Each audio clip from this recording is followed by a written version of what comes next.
সন্ত্রাসীরা আমার ভাই মরল কেন? তারেক তুই জবাব দে। এই আমার ভাই মরল কেন? তারেক তুই জবাব দে। এই আমার ভাই মরল কেন? বিএনপির সন্ত্রাসীরা হুঁশিয়ার সাবধান।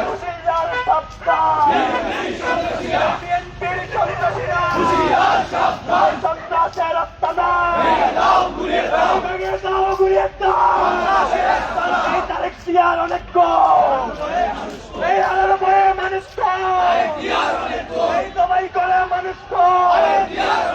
এই তারেক জিয়ার অনেক কম। এই লন্ডনী বসন্ত এই লন্ডনী বসন্ত এই লন্ডনী বসন্ত এই গোটা দেশ আক্রান্ত এই লন্ডনী বসন্ত এই তারেকের অনেক কম।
আউযু বিল্লাহি মিনাশ শাইতানির রাজিম। বিসমিল্লাহির রহমানির রহিম। প্রিয় সংগ্রামী উপস্থিতি, আপনারা জানেন বিএনপির সন্ত্রাসীরা শেরপুরে আমাদের ভাইকে কুপিয়ে হত্যা করেছে। তারা আমাদের ভাইদেরকে নির্মমভাবে হত্যা করেছে। সারা বাংলাদেশে আমরা দেখেছি কিভাবে আমাদের বোনদের, আমাদের মাদের, আমাদের ভাইদের উপর তারা সন্ত্রাসী হামলা চালিয়েছে।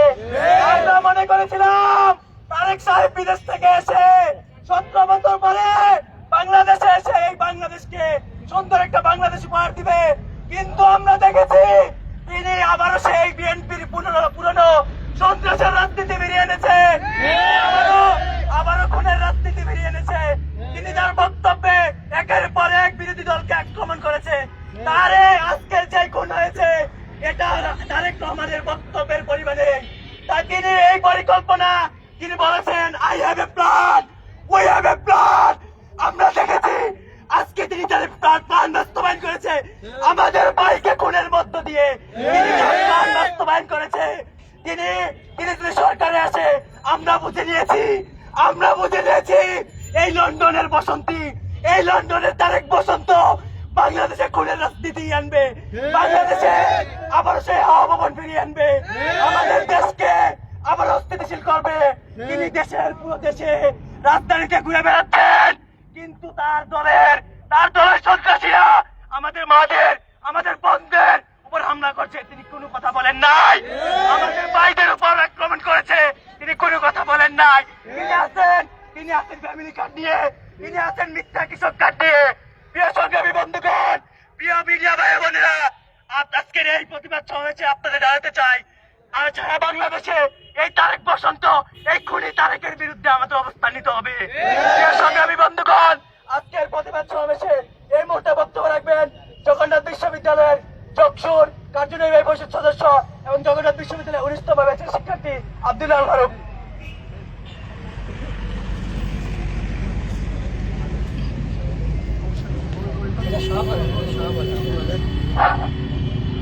আসসালামু আলাইকুম। সম্মানিত উপস্থিতি, 5ই আগস্ট পরবর্তী সময়ে আমরা যখন সোনার বাংলাদেশ গড়ার স্বপ্ন দেখি, তখন আমাদের বাংলার মানুষেরা যখন স্বপ্ন দেখে একটি সুন্দর সুশৃঙ্খল বাংলাদেশ দেখবে, তার ফলস্বরূপে তখন আমরা দেখি রাজ্য নির্বাচন সামনে আসে। ঠিক সেই মুহূর্তে যখন তারেক রহমান বাংলাদেশের মাটিতে আসে, তখন সে প্ল্যান নিয়ে আসে যে বাংলাদেশকে সে সুন্দর সুশৃঙ্খল বাংলাদেশ দেবে, আমাদের সেই স্বপ্ন দেখায়। কিন্তু আমরা দেখতে পাই সে আসার পর থেকে বাংলায় প্রতিনিয়ত আমাদের দেশে অবৈধ ধরনের হচ্ছে। আমরা দেখতে পেয়েছি বাংলাদেশে সে আসার পর থেকে নানান ধরনের সন্ত্রাসী কর্মকাণ্ড বেড়ে গেছে। আমরা সর্বশেষ দেখেছি আজকে আমাদের ভাইয়ের উপর হত্যা করা হয়েছে, ভাইকে আমাদের ভাইকে কুপিয়ে হত্যা করা হয়েছে। আমরা কি এর বিষয় চাই না? আমরা ইনশাআল্লাহ আমরা প্রত্যাশা রাখি এই সন্ত্রাসী কর্মকাণ্ডকে সারা বাংলার মানুষ লাল কার্ড দেখিয়ে আগামী 12ই ফেব্রুয়ারি জাতীয় নির্বাচনে তার প্রমাণ দেবে ইনশাআল্লাহ। একথা বলে আমরা শেষ করছি। আসসালামু আলাইকুম। প্রিয় সংগ্রামী বন্ধুগণ, এই মুহূর্তে বক্তব্য রাখবেন জগন্নাথ বিশ্ববিদ্যালয়ের 16তম ব্যাচের শিক্ষার্থী মোহাম্মদ শাহিন আহমেদ।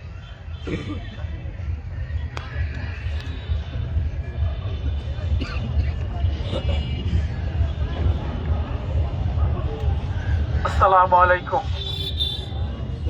আজকে আসলে অত্যন্ত দুঃখের সাথে এখানে দাঁড়াতে হচ্ছে। আমরা দীর্ঘদিন যাবৎ যেই লড়াই সংগ্রাম করেছি,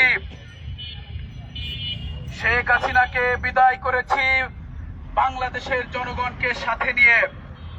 ভেবেছিলাম যে এই রাজনীতি বস্তাপচা রাজনীতি শেখ হাসিনা করে গিয়েছে, এই রাজনীতি 5ই আগস্টে বাংলাদেশ থেকে বিদায় নিয়েছে।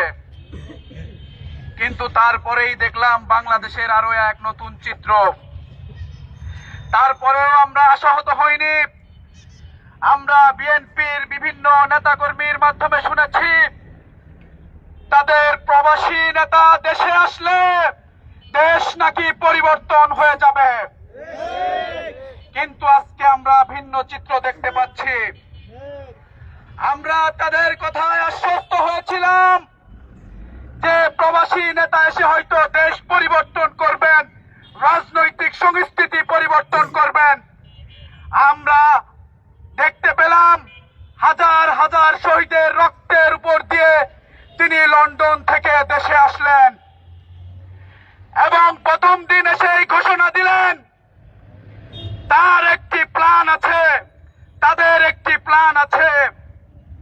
আজকে আমরা দেখতে পেলাম তাদের সেই প্ল্যানের প্রথম যেই পরিকল্পনা ছিল, সেই পরিকল্পনা হচ্ছে মানুষকে হত্যা করে